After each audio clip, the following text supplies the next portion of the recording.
Weaknesses are a core part of the Pokemon experience. Whether you're a new player about to learn the hard way that your Charmander is weak to rock types, or a seasoned Nuzlocke seconds away from discovering a niche coverage move that an in-game trainer has, knowing which types your Pokemon are weak to is a vital skill. And that's especially true in competitive Pokemon, where hitting a Pokemon with an optimized, super effective move can often get rid of it in a single attack. So you might think that if there were any Pokemon that didn't have a single weakness, they would be some of the best in the game. What's surprising is not only are there a small handful of Pokemon that don't have any weaknesses, but across the board, they're so terrible that they almost never see any competitive play.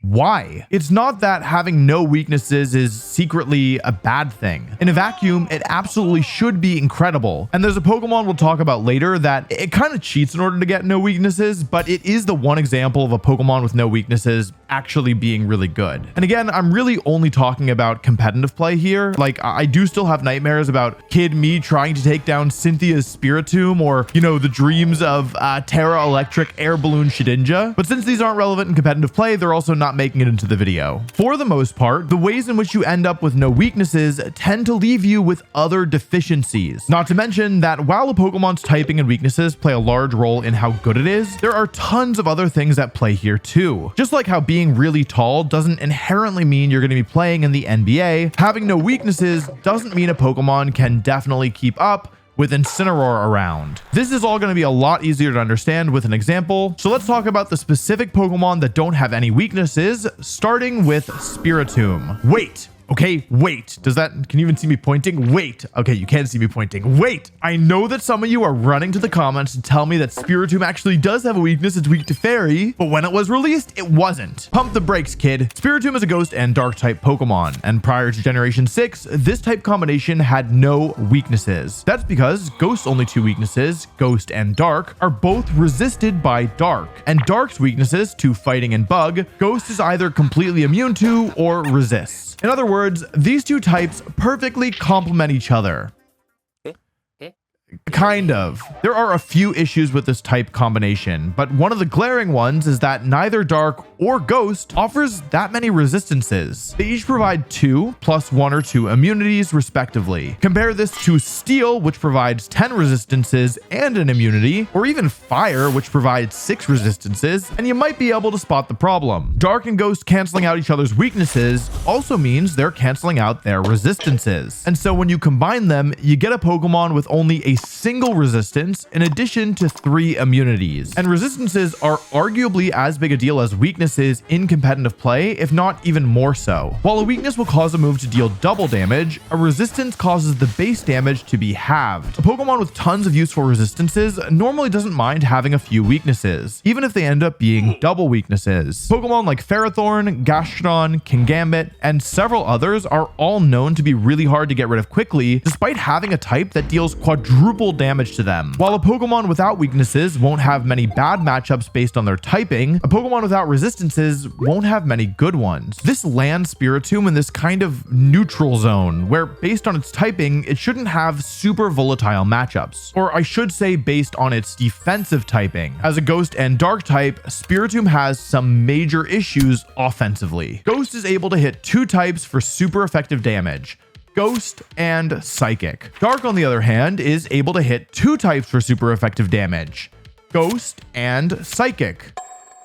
Hey, these types have perfect offensive redundancy. It's a fun word to say, redundancy, redundant sparse. While there are some cases where Dark can hit something for super effective damage that Ghost can't, and vice versa, for the most part, having either Dark or Ghost type coverage would be fine. Not to mention that neither Ghost or Dark type Pokemon can hit opposing Dark types. So there's an entire type that our neutral zone Spiritomb can't handle. Now, I don't want to give you the idea that Pokemon in the neutral zone, or even Pokemon in the mostly neutral zone with one scary corner, are inherently bad. Pokemon like Porygon 2 and Cresselia both exist in a similar space, where their typing is more or less irrelevant to the jobs that they want to do, minus a handful of bad matchups. But the obvious difference difference between Spiritomb and the ducks is, of course, their stats. A Pokemon without many weaknesses or resistances won't be taking double damage often, but it also won't be taking resisted damage either. And how good this is depends largely on how good the stats of the Pokemon are. If a Pokemon is ridiculously tanky, like Porygon 2 or Cresselia, then hitting it with even strong neutral attacks isn't going to be enough to get rid of it quickly. You really want to hit it for super effective damage. With Pokemon this bulky, even strong, super effective attacks often aren't enough to get rid of them in a single hit, but they at least do enough damage that another Pokemon can finish off these behemoths. The alternative is spending turn after turn chipping away at their health bars, only to have them heal off the damage half the time anyway. But Spiritomb was not graced with unbelievable stats. I would actually go so far as to say these stats are exceptionally believable. Thanks to its unusually low HP stat, it is much harder to keep it around. Yeah, Spiritomb won't be taking super effective attacks, but opponents don't need to use super effective moves to get rid of it. A couple of strong neutral attacks will certainly do the trick. Spiritomb's other stats aren't really making up for its shortcomings either. It is unusually slow and has really poor offenses too. Putting it all together, you get a Pokemon with,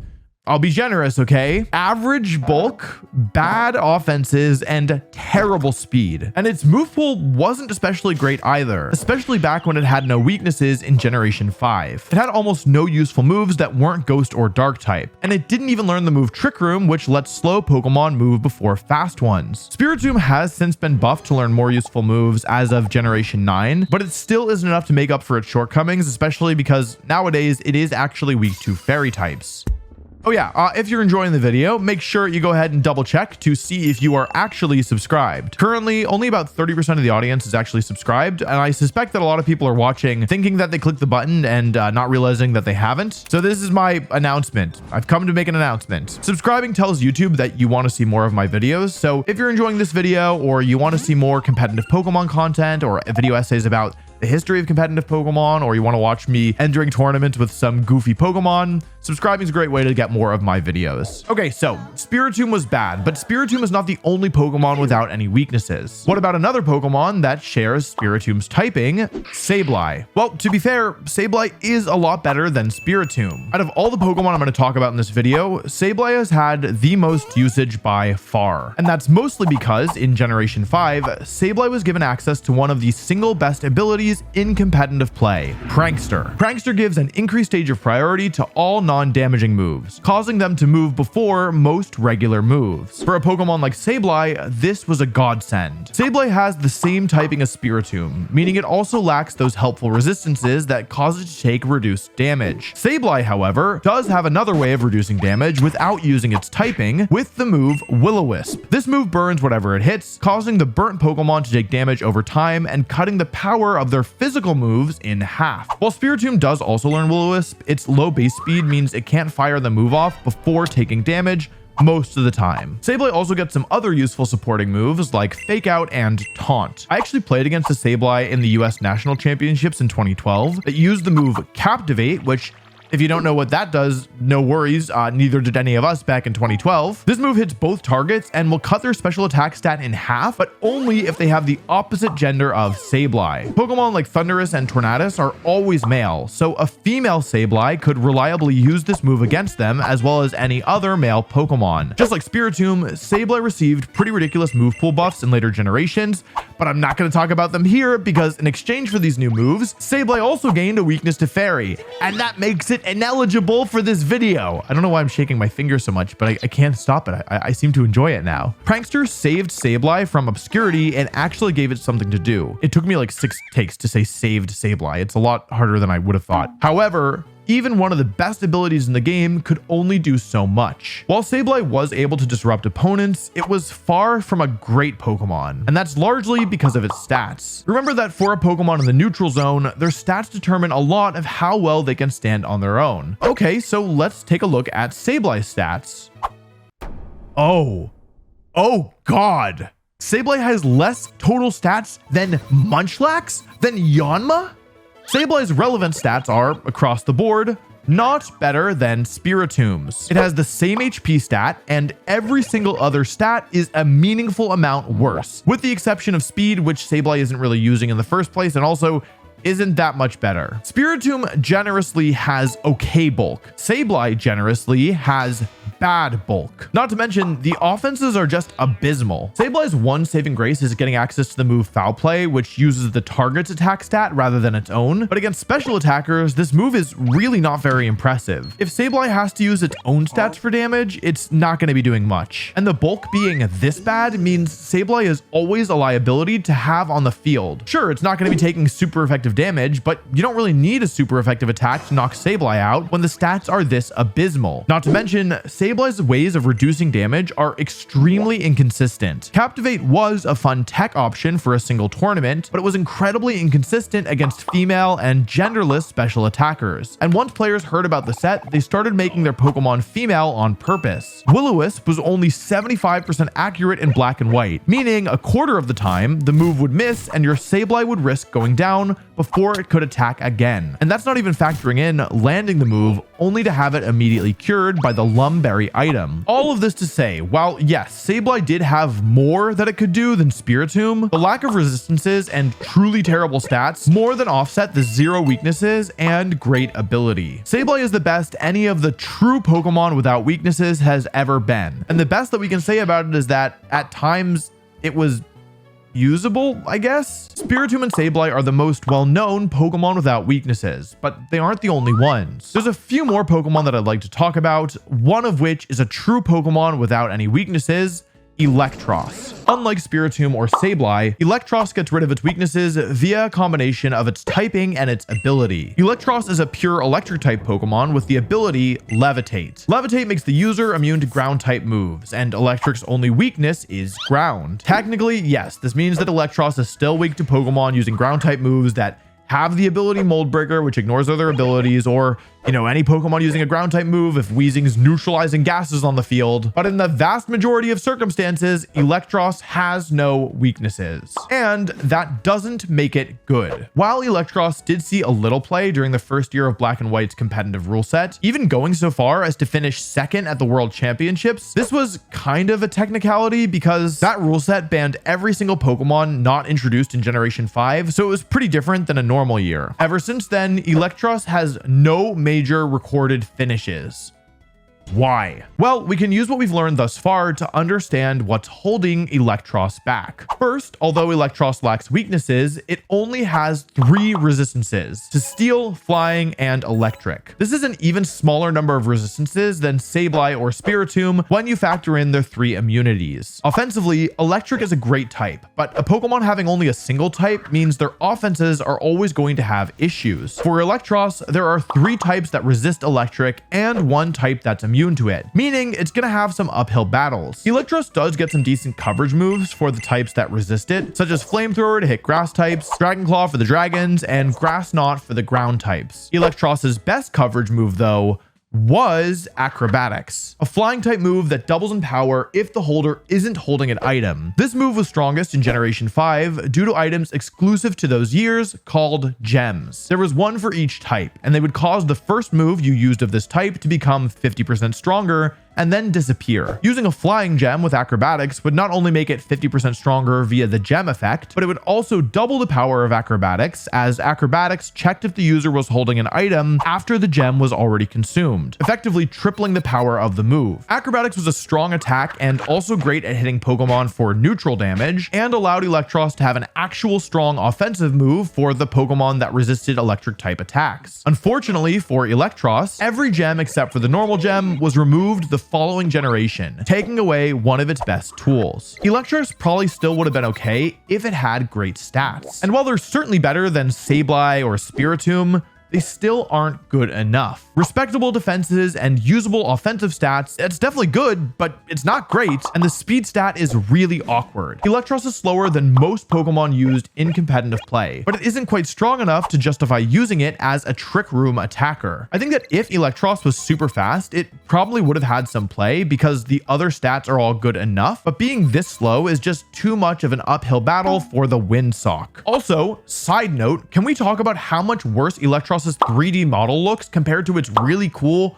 2D sprite? I used to think Eelektross was like one of the coolest Pokemon based on its design, and then I saw it in X and Y and I was like, oh, I I can't let anybody know that I like this thing. These are technically the only Pokemon that have no weaknesses, but there's a couple other Pokemon I want to talk about still. Pokemon that can end up in situations where they don't have any weaknesses, even if they aren't always in that state. And well, yeah, there are probably some setups you can do with like the move Trick or Treat, which adds the ghost typing to a Pokemon, or I don't know, like Soak with a Rindo Berry on a Lightning Rod Pokemon. I'm more interested in a much simpler method that a huge chunk of Pokemon can use to end up with no weaknesses: Terastallization. Terastallization allows any Pokemon to forfeit their original typing defensively and transform into one of the 18 types, getting a damage boost to their Terra type, as well as being treated as a pure version of whatever that type is defensively. With Terastallization, suddenly any Pokemon with the ability Levitate can turn into a Pokemon with no weaknesses by terastallizing into an electric type. And yet, this was extremely rare. If the main thing holding back the true weaknessless Pokemon was their stats, then why are the Levitate Pokemon with better stats still not choosing to shed all their weaknesses and become untouchable? Well, it turns out that resistances matter a lot. Like a lot. And like we've already established, electric is not a type you want to terastallize into if you want resistances. For example, let's look at Hydreigon, a dark and dragon type Pokemon with the ability Levitate. Hydreigon could terastallize into electric and turn into a Pokemon with no weaknesses. However, the resistances that electric provides to flying, electric, and steel aren't super useful for Hydreigon. It wasn't weak to any of them initially, and it already resisted electric. Instead, when Scarlet and Violet first released, many Hydreigon chose to run Terra Fire, allowing them to get a damage boost on their fire type moves and suddenly resisting the ice, bug, and fairy type moves that Hydreigon is weak to in its base form. Terra Poison could also be used as a way to resist fairy as well as fighting type attacks, especially because Poison's weakness to Psychic is an immunity before Hydreigon terastallizes. Steel was arguably the most popular option when Hydreigon was used. Although it shares a weakness to fighting with Hydreigon's original typing, ending up with 10 resistances, 2 immunities, and only 2 weaknesses is a pretty sweet deal, especially considering that Steel resists every single other one of Hydreigon's weaknesses except for fighting. And all 3 of these Terra options also make use of the Levitate ability, since all of Fire, Poison, and Steel are weak to ground. They don't turn Hydreigon into a Pokemon without any weaknesses, but they each only have 1 or 2 weaknesses, and you get a lot more value from the resistances than electric can offer. This isn't specific to Hydreigon either. Nearly every single Levitate Pokemon in Scarlet and Violet favored a different Terra type than electric, whether for defensive reasons or offensive ones. Electric, while a good type, just wasn't the best choice for a defensive Terra type when comparing the resistances that other types could offer. There was one major exception though. Terra Electric Cresselia won a regional championship at the start of the 2024 season. While Cresselia primarily preferred other Terra types such as Poison or Fairy, this Cresselia leaned into its neutral zone dominance. It was primarily here to support its teammates with Trick Room and Lunar Blessing, so it didn't need to worry so much about its offenses. And with the Electric Terra, it could turn off all of its weaknesses, relying instead on its ridiculous stats and healing from Lunar Blessing to keep it healthy. And clearly this strategy worked, since ultimately this Cresselia won the tournament. It didn't really catch on in a big way, since most players felt that the resistances gained via the other Terra types were worth a couple of extra weaknesses, but it did prove that a super bulky Pokemon without any weaknesses could actually be pretty scary in the right hands. But there's another Pokemon I still want to talk about. A Pokemon who, thanks to its ability, has absolutely no weaknesses, or at least that's true as long as it has full HP. It's one of the newest legendary Pokemon, Terapagos. Terapagos is a legendary Pokemon with 3 forms. There's the cute form made to sell plushies, the regular form, and the stellar form.